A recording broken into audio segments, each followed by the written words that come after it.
So guys, ituloy ko na yung kwento ko. 'Di ba nagpunta kaming Minapasok, yung sa bundok, pinakabundok ng town ng Calatrava.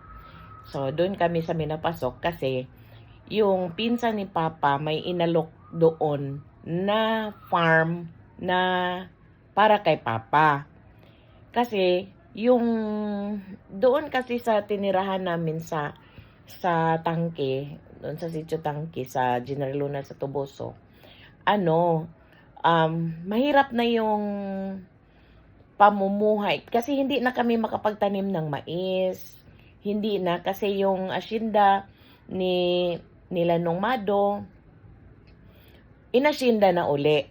Mabuti pa yung makapagtanim pa kami ng mais kasi maka-harvest, meron may Pero yung binalik na ginawa na uli ng asyenda, nahirapan na kami. So kaya yun, nung nandoon kami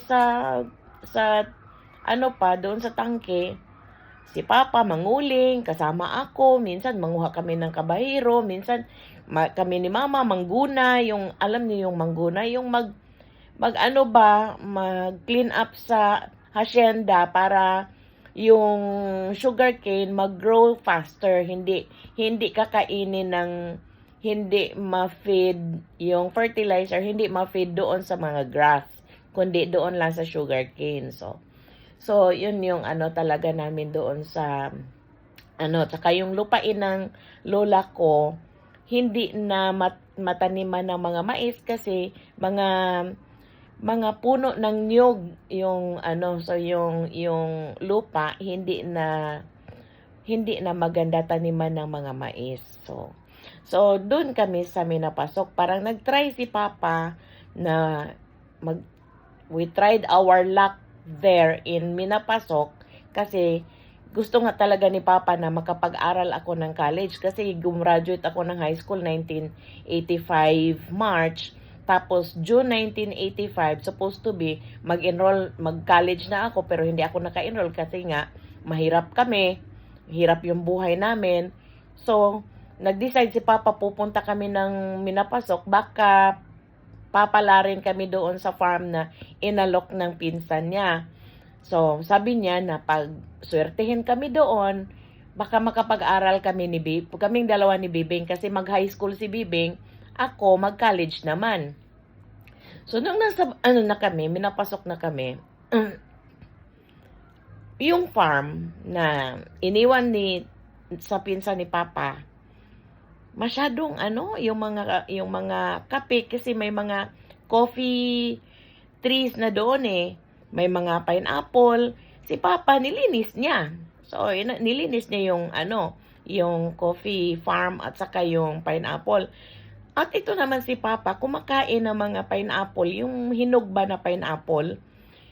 Kumakain, maski wala pang laman ang tiyan. Early in the morning, kumakain na siya ng hinog na pineapple. So, hindi din namin kasi naman alam na hindi pala maganda yung kakain ka ng pineapple na wala pa yung laman ang tiyan mo, kasi parang kinukutkot yung intestine mo doon kasi sa acid. Masyadong acidic yung pineapple. So, yun, habang si Papa naglilinis doon sa farm, kami naman ni Mama at saka ni Bibing nag-harvest naman ng coffee doon sa mga katabing mga farm doon. Mag-harvest kami ng coffee, tapos yung hatian ng coffee is yung tersya ba, 2 sa owner ng farm, 1 naman sa amin. So yung kaming ni Mama, si Bibing, yung galon ba, yung galon, binubutasan yun, tapos ilagay namin dito sa hawak, dito sa, ang tawag doon, sa waist namin, itali dito, tapos yun, aakyat kami sa mga coffee, namimitas ng coffee. Tapos dala-dala namin yung hagdan, karga-karga namin yung hagdan, ganon, tapos aakyat, tapos pag mapuno yung galon na dala namin dito, bababa, ilagay sa sako yung coffee. So pagka wala na naman kaming iha-harvest na coffee, namumulot din kami ng coffee bean. Yung mga beans kasi 'di ba yung mga birds, kinakain nila yung coffee. Tapos yung beans, niluluwa nila. So, sa ano na yun, nasa lupa. So, pinupulot namin yun. Doon pa din sa coffee farm.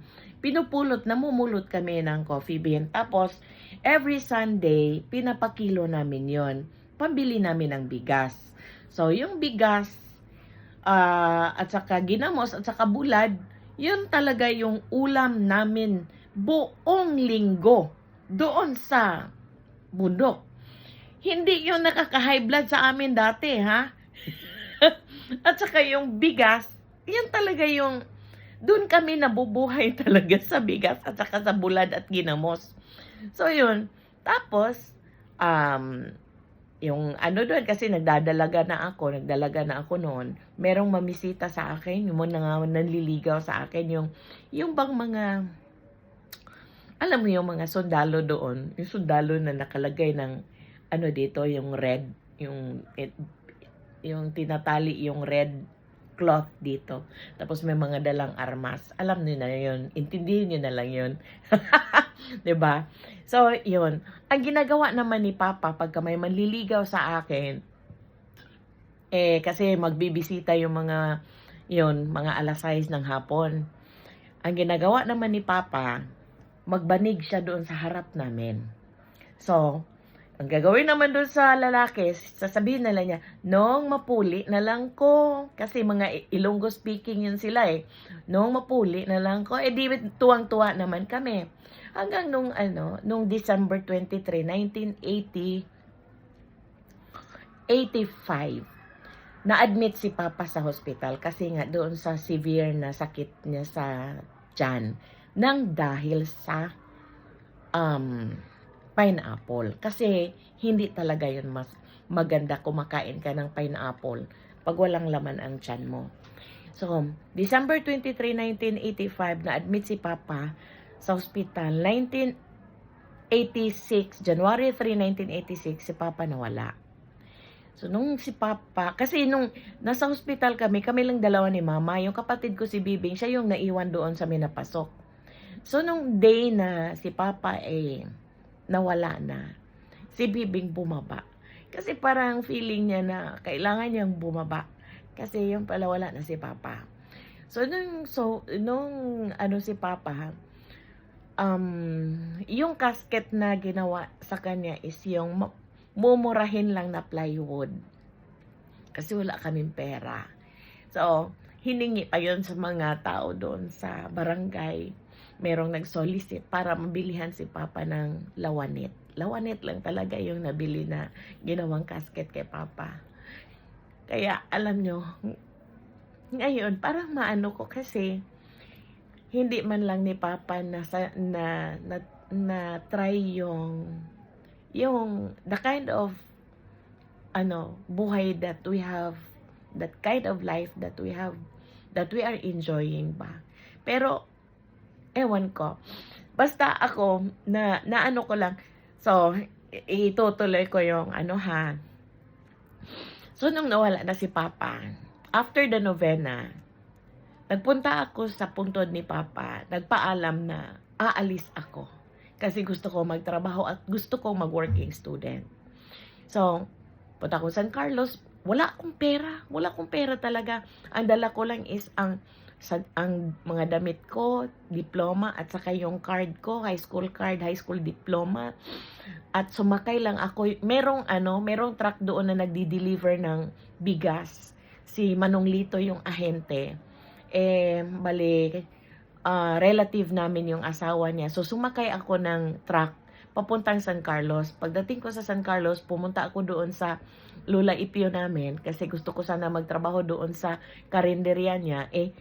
Puno na, wala namang bakante. So, yung pinsan ko na dumating din doon, si Toto Ariel, sabi niya, punta na lang tayo Cebu. Doon ka na lang mag-apply ng trabaho. So, nung dumating ako dito sa Cebu, nagpa-maid ako. So, naging yaya ako. Tapos, January, pagka-April, umuwi ako kasi dinalaman ako ng amo ko doon sa Leyte. So, Mama nagalit. So, pinauwi ako. Umuwi ako ng April. Noong May, Bacolod na ako. Nagyaya na rin ako. Kami ni Rosie. Nagyaya kami doon ng kaped, ng twins. Tag-isa kami sa bata. So, doon. Hanggang si mama, nag-asawa kasi uli si mama eh. So, tapos, nung dinala si mama sa Dumaguete ng asawa niya, sinundan ko.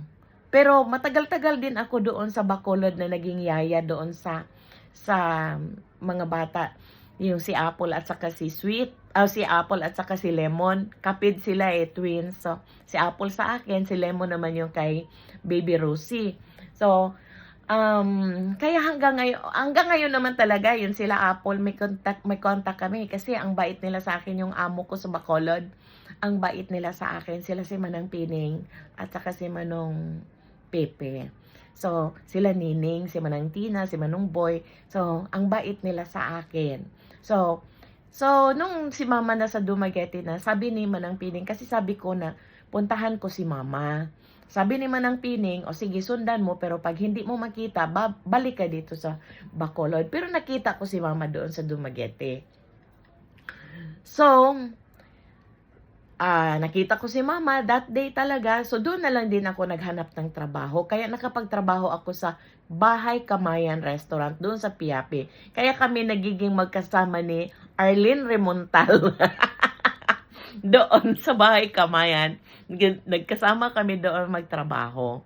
So, yung mga amo namin naman, si Dainene at saka si Manong Boying, si Dainene, mabait masyado. Sabi niya sa akin, magbasa ka. Binibigyan niya ako ng mga books na ipabasa sa akin para daw mag-improve yung, alam mo, yung pananalita ko.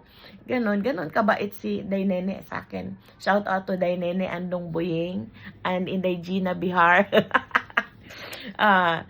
Doon. So, hanggang sa, 12 minutes na. Tapusin ko na lang muna ito. Sa susunod na naman yung kasi pero malapit na kasi sa Dumaguete na ako. Ikwento ko na lang sa susunod yung pagdating namin sa Cebu. 'Yon. Salamat sa panood at kita-kita pa rin tayo sa sunod na video ko. Bye!